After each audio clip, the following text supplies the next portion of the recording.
Also tonight, the community is remembering DeKalb County Police Sergeant Daniel Mobley. He was killed this morning in a multi-car accident on I-75-85 near the William Street exit. Our coverage continues tonight at Grady Hospital. CBS 46's Yasmina Alston is there live. Yasmina, what are you learning about the fallen officer? Well, Tracy, we know that Sergeant Mobley was a father and that he loved to work on his cars in his free time. And then at work at the DeKalb County Police Department, he was highly respected. And we saw that by the amount of officers that came here to Grady Hospital earlier today to show their support.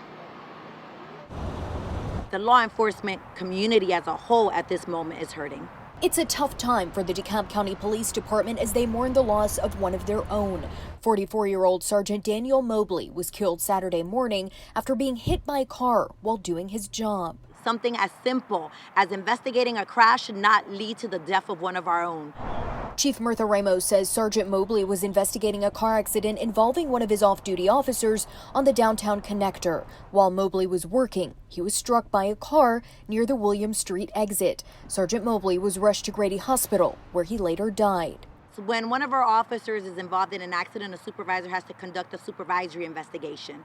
So he was responding to the area to do just that. So he himself was on his way to investigate an accident that had already occurred when he himself became the victim of an accident. Chief Ramos says the supervisor was with the DeKalb County Police Department for 22 years and will truly be missed. Ramos also reminding drivers to move over when anyone is on the side of the road so a tragedy like this doesn't happen. Sergeant Mobley was a well-respected supervisor.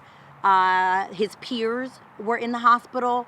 His subordinates were in the hospital. His supervisors were in the hospital, and they're not mandated to do so. When you have officers flying into the hospital not in uniform because it's their day off to show their respect, then that means he's earned that respect. And we do know that Georgia State Patrol is investigating this wreck, and we also know tonight that charges are pending. We'll, of course, be keeping you updated on this story. Live in Atlanta, Yasmina Alston, CBS 46 News.